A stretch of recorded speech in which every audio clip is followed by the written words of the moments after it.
She only stayed for the weekend. He made it last a lifetime.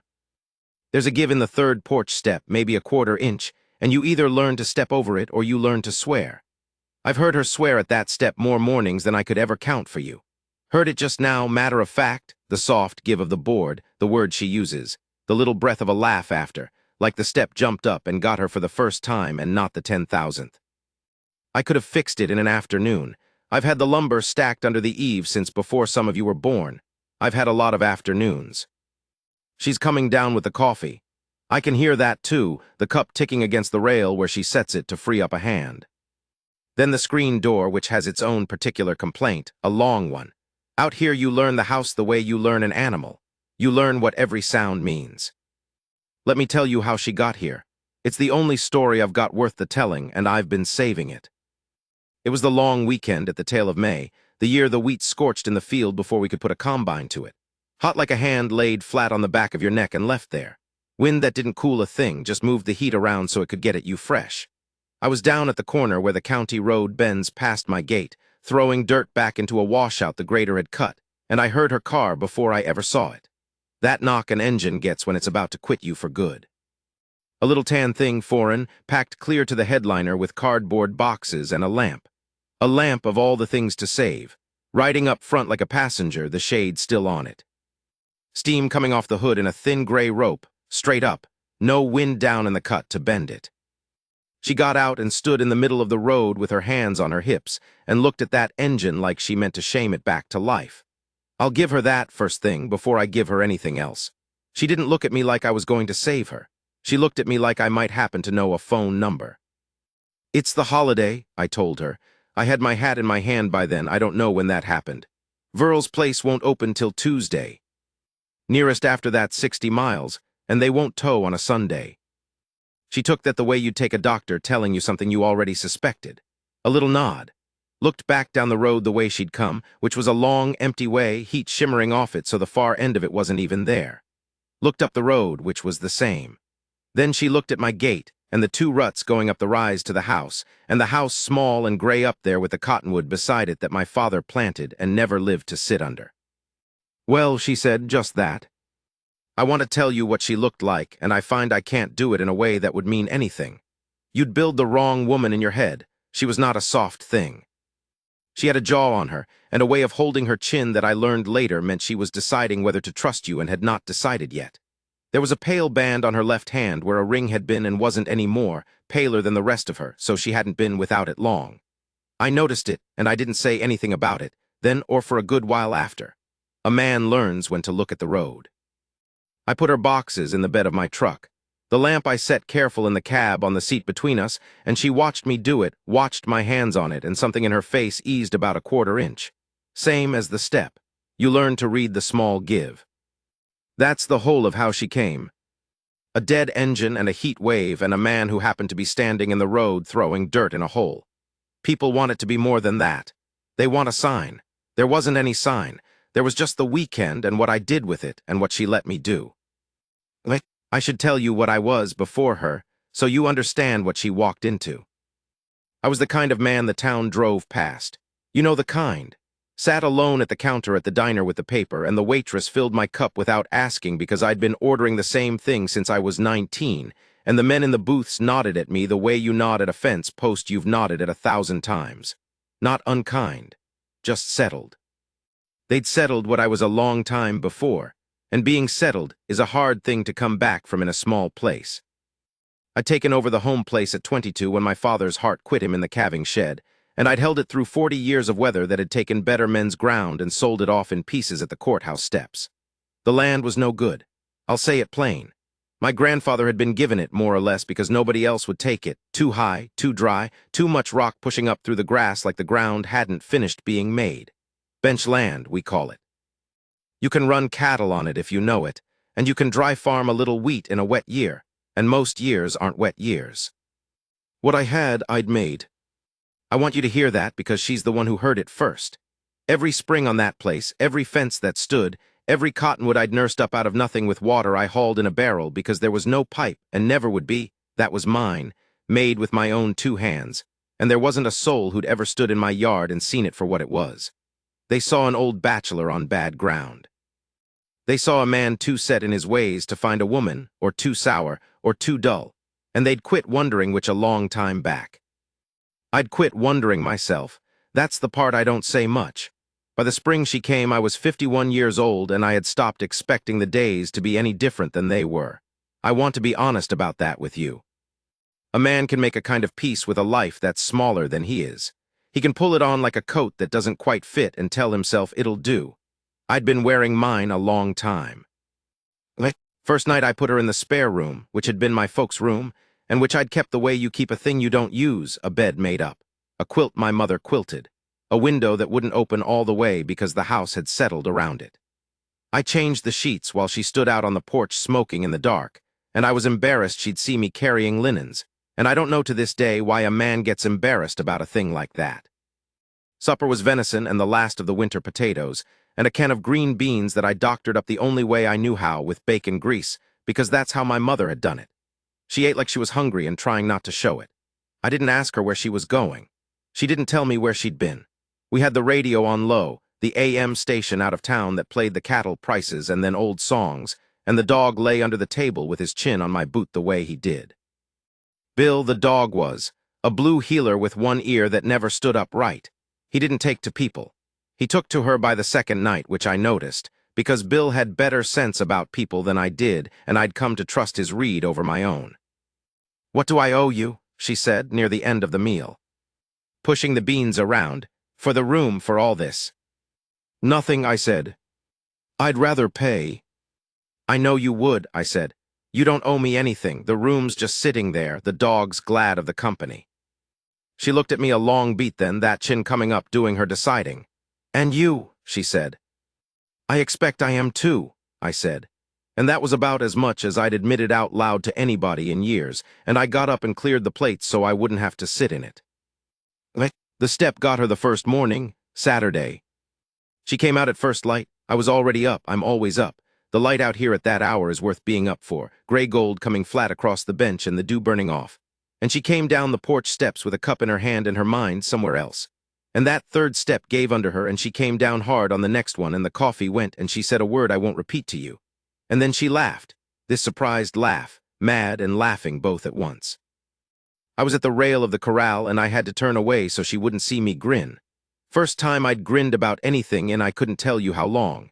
It felt strange on my face, like a tool I'd forgotten I owned. "You ought to fix that step," she said, coming over, shaking coffee off her hand. "I ought to," I said. "I never did. I'm telling you that now so you'll have it.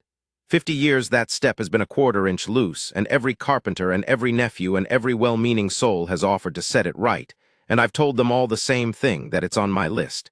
It is not on my list. It was never on my list."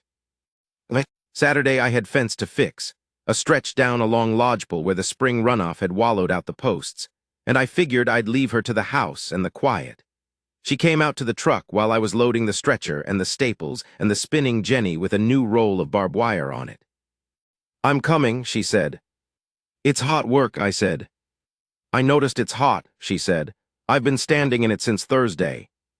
So she came. And I'll tell you, I figured I'd be doing the work and she'd be sitting in the cab with the door open being miserable.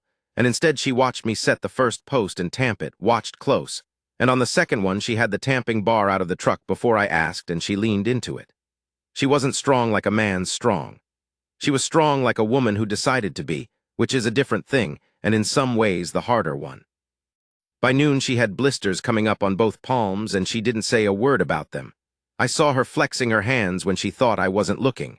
I gave her my gloves. They swam on her. She wore them anyway. We didn't talk much. That's a thing I want you to understand about how it wasn't all words. The good part of it almost never was. We strung that wire and I'd say, "Hold here," and she'd hold. And I'd come along with the stretcher and pull it taut, and she'd watch the post and tell me when it was true. And somewhere in there, somewhere in the heat with the grasshoppers going up in front of us in waves and the smell of the cut wire and her shadow next to mine on the ground, I quit being embarrassed around her. I can't tell you the minute. There wasn't a minute. There was just a stretch of fence, and at the start of it I was a man on his guard, and at the end of it I was working alongside somebody. Easy, the way you work alongside a person you've known your whole life. We ate sandwiches in the shade of the truck with our backs against the tire. She had a sunburn coming up across her nose. She'd kicked her shoes off and her feet were in the dirt, and she wiggled her toes in it like a kid. My husband, she said, would not have lasted the morning. First I'd heard of a husband. She said it to the field, not to me. He had soft hands. I used to think that meant something good. A man with soft hands, you know, a man who'd never had to. She stopped, picked at the blister. Turns out it just meant soft hands. I didn't say anything. I found that's mostly the right thing to do when somebody's getting around to something. You leave them the room. He left, she said, or I left, we left. There was a lot of paper and a lot of lawyers, and at the end of it I had a car and some boxes and a gray tan in Spokane who said I could stay till I got on my feet. She laughed, that mad laugh again, but smaller. I have a master's degree. Did I tell you that? I wasn't some helpless. I had a life. I had a whole life, and it turned out it was his life, and I was just keeping the books on it. What did you study? I asked. Because it was the only part of it I figured I could touch without making it worse. She looked over at me surprised, like nobody'd asked her a question about herself in a while. History, she said. American history, the West mostly. Isn't that something? She gestured out at all of it, the bench, the broken country falling away to the river, the whole wide nothing. I studied this, in a building, with a parking ramp. And she laughed for real then, and I laughed too, and Bill lifted his head up off his paws and looked at us like we'd lost our minds, and maybe we had. I need to tell you about town because she saw it, and I think it mattered more than I knew at the time. Sunday morning the part still hadn't come. I'd called Verl's boy at home Saturday evening, and he said the timing belt to be in on the Tuesday truck, earliest, and there was nothing for it but to wait. So Sunday I drove us to town, because I was low on a few things, and because I figured she was going stir-crazy. A woman like that, in a house like mine. We went to the diner. I want you to picture it. I walked in the way I'd walked in for 30 years, and the bell over the door went, and 3 or 4 heads came up out of their coffee, and you could watch them do the arithmetic. There's old coal, and then there's a woman with old coal. And you could watch them not be able to make it add up, and watch them decide it must be a niece, or a county woman come about the grazing leases, or anything but the thing it looked like, because the thing it looked like was not a thing that happened to me. The waitress, Dot, who'd been filling my cup for 20 years, she came over and she filled mine, and then she stood there with the pot, looking at Nell, waiting on an introduction that I, fool that I was, didn't know how to give. And Nell stuck her hand out across the table, blister and all, and said, I'm Nell. Cole's been good enough to take me in while my car's down. You've got a good man here, you know that? To Dot. To the whole room, really, the way she said it, just loud enough. You've got a good man here. Nobody in that town had ever called me a good man out loud in my hearing. I'd been a lot of things. Reliable I'd been called, set in my ways, a character. Once drunk, a fellow at a brandings called me the loneliest son of a bitch in the county and laughed and meant it kind, and it had sat in me like a stone for 10 years. But a good man said plain by a woman with her chin up, I had to look out the window at the street for a minute. There was nothing on the street, a dog crossing it. I looked at the dog crossing the street until I could trust my own face again. She saw me do it. I know now she saw me do it. She didn't let on. But on the drive home, she put her hand over on the seat, palm down, not reaching for mine, just resting it there in the space between us where the lamp had ridden 2 days before, and she left it there the whole 12 miles. I drove with both hands on the wheel like a man taking a test. I have never in my life been so aware of 6 inches of vinyl seat. Sunday night it stormed. It had been building all day, that copper light, the air gone thick, and along about dark it broke. Not rain, hardly any rain, that country's too mean for rain. Lightning. The dry kind that walks across the bench on legs of light and puts the fear of God in every living thing. The cattle bunched up and bawled. Bill got under the table and stayed there. The power went, the way it does, and I lit the lamps, the real lamps, the kerosene ones. Because out here you keep them filled and trimmed, you'd be a fool not to, and we sat on the porch and watched the storm walk the country. She had the quilt around her shoulders even though it was warm. I think she just wanted the weight of it. How long have you been out here alone? She asked. The lightning was far off by then, down toward the river, lighting up the clouds from the inside so you'd see the whole shape of them for half a second, and then nothing. Whole life, I said. Father had it before me, his father before him. No, I mean alone. I thought about it honestly because she'd asked it honestly. There was a girl, I said. When I was young, Before my dad passed, she didn't want the life, and I don't blame her. It's a hard one, and she went off and married a fellow who sold insurance in Great Falls, and last I heard she was happy, and I hope she is. I turned the lamp down a hair just to be doing something. After that I had the place to run and no time for it, and then there wasn't anybody to court a woman in front of out here, and then I got to be a certain age, and a man gets to a certain age and the whole town's decided what he is, and you start to believe them. You start to think, well, that it's a thing that happens to other men. The marrying, the family, like rain, it happens, just not here. She was quiet a while. The storm muttered off east. "That's the saddest thing I ever heard," she said, "and you said it like you were reading me the weather." "It's not sad," I said. "It's just a life. I've got the place. I've got good years on it yet. A man can do worse than this." I waved my hand out at the dark, at all of it, my whole kingdom of rock and grass that nobody'd ever wanted, lit up gray-blue every few seconds by the far-off lightning. "I built all this. Wasn't anything here. You should have seen it when my granddad got it. There wasn't a tree. There wasn't a fence. There wasn't water you could count on. I put every post in this ground with my own hands. That cottonwood there, I carried water to it in a barrel for 9 years before it could fend for itself. 9 years. People think I'm a fool to stay on land this poor. I'd never said this much to anybody. I didn't know I had it in me to say. But there's not a board or a wire or a tree on this place that's here because somebody gave it to me. It's here because I stayed. That's the only thing I ever did. I stayed." She didn't say anything for a long time, and then she said real low, "Most men I've known spent their whole lives trying to make sure everybody knew they mattered." The lightning lit her face up for half a second. She was looking right at me. "You went and made something that matters and never said a word about it. You'd have let me drive off Tuesday and never said a word about it." "Wasn't anything to say," I said. "There was everything to say," she said. "You just didn't know it was worth saying. That's a different thing." And she reached over in the dark and took my hand, not soft. She took it the way you take hold of something you mean to keep, and she turned it over and ran her thumb across the calluses, across the old fence scars, and the place where I'd lost the tip of a finger to a baler the summer I was 30. And she held it in both of hers in her lap under the quilt, and she didn't give it back. "I want you to understand, I'd shaken 1,000 hands. I'd shook hands with a hand in mine my whole life, and it never meant anything but a deal closed or a man met. I had not, in 51 years, had a woman take my hand in the dark and hold it like it was worth holding. I sat there in the lamplight with the storm going off down by the river, and I held still as a man can hold, the way you hold still when a wild thing's come up close, and you don't want to spook it off. That was the beat of it. That was the whole turn of my life, right there on a porch in the dark, and there wasn't a word of poetry in it. Just her thumb on my old scarred hand and the lamps burning low and the dog snoring under the table. The part came Tuesday. Verl's boy drove it out himself and put it in my barn with me handing him tools, and it didn't take but an hour and a half.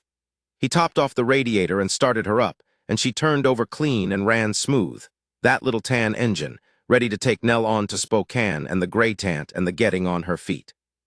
He took my money and tipped his cap to Nell and drove off back to town with a story, I'm sure, the one about old Cole and the woman. And I stood there in the barn with the engine idling, and I couldn't make myself shut it off. Nell stood in the barn door with the light behind her, so I couldn't see her face. "Well," she said, just like that first day in the road, "it runs."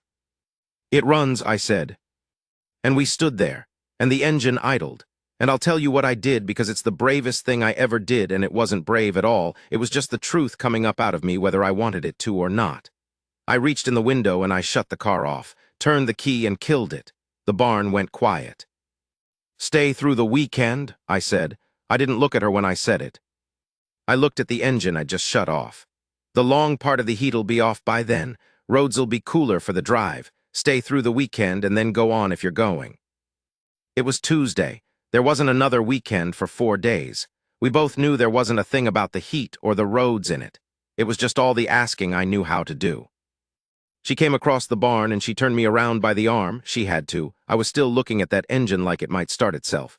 And she put her hand up flat against the side of my face, her palm rough now from the fence and the wire, and she looked at me with that chin up and her eyes wet and steady both at once, and she said, "I'll stay the weekend." A beat. "And then we'll see about the next one." We saw about the next one. We've been seeing about the next one for 50 years. I'm going to give you the 50 years quick. because a man could go on and you've got better things to do, and because the truth is the 50 years were made out of more of those same days, fence, and weather and supper and the radio low, and the days don't sound like much when you lay them end to end. You had to be in them.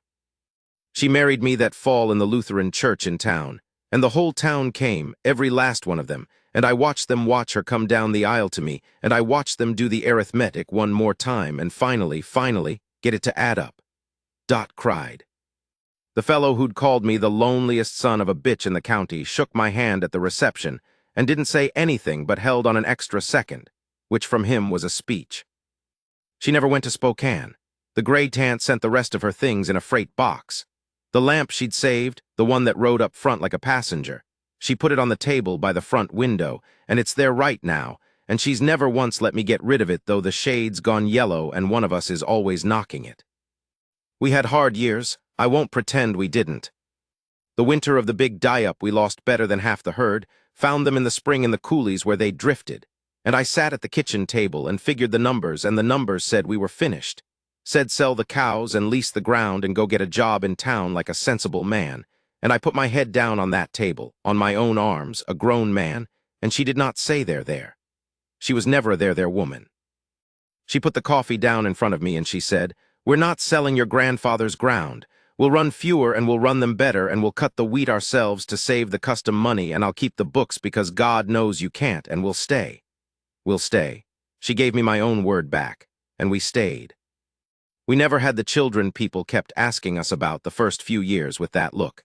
It didn't take for us, whatever the reason, and we quit going to the doctor about it after a while because the doctor didn't have anything to tell us we wanted to hear. There were some hard nights in that, more for her than for me, I think, though she'd never let it show in daylight. But we had the place. We had the work. We had the long evenings on the porch with the lamps, and we had each other to grow old alongside, which is the thing I see now that most people never get and don't even know to want. She got sick once bad the year she turned 60, down in her lungs. They flew her to Billings, and I followed in the truck doing 90 on a bad highway with Bill's grandpup on the seat beside me. We'd always had a dog named Bill. Every dog we ever had was named Bill. It got to be a thing. And I sat in a hospital chair for 11 days that were each about a year long. And I'll tell you what I learned in that chair. I learned that everything I'd built, every post and board and tree, every acre I'd held against 40 years of weather, it didn't weigh a thing against her. I'd have traded all of it, traded the ground my grandfather was given and my father died on, traded it for a county job and a tract house in town if it meant she got up out of that bed. I never told her that. She'd have been mad.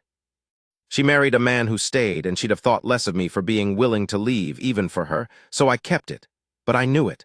A man ought to know at least once exactly what he'd trade everything for. Most men never find out. She got up out of the bed, came home thin and ornery, and lived another 20 years and counting, ornerier every one of them. The town came around. That's a thing I didn't expect. The same men who'd settled what I was over the years as the years took them, and the bank took some of them, and the dry years took others off their ground entirely. They got to where they'd drive out to the bench to ask me how I'd held on, how I kept water, how I ran cattle on rock and still had cattle to run. I'd take them out and show them the wells I'd witched and dug, the cottonwoods grown up tall now into a real windbreak, the grass I'd nursed back with rest and patience, and I'd see it dawn on them late, 50 years late, that the old bachelor on the bad ground had known something all along, had made something. Nell would stand on the porch and watch them drive off, and she'd say, "Took them long enough." And I'd say, "It did." And she'd say, "I knew it the first weekend." And she had. She'd known it before I knew it about myself. The dog under the table now is the last Bill. He's old like us. He doesn't get up much. I'm out on the bench by the front door this morning, the one I built out of the lumber I keep saying I'll fix the step with. The light's coming flat across the bench, the way it did that first Saturday, gray going to gold, the dew burning off. 50 years of dew burned off this same ground while I sat right about here. The cottonwood my father planted is 60 feet of shade now. The one I carried water to is bigger than that. There's a whole windbreak of them I put in over the years. A green wall against the north wind, and the wind comes through them this morning with that sound, that long, rushing sound, the only sound like it in the world. And I hear the step. The give of it, the board, the word she uses, soft, the little breath of a laugh. She comes across the porch with the 2 cups, The way she's come 10,000 mornings, slower now. We're both slower now. Her hair white and her hands knotted up with the years, but still her hands. The same ones that took hold of mine in the dark and didn't give it back. She sets a cup down on the bench beside me, and she puts her hand on my shoulder, just rests it there, the weight of it. And she looks out at the country with me, at all of it. The trees and the grass and the broke land falling away to the river. The kingdom of rock that nobody ever wanted, and I never left, and she never left either.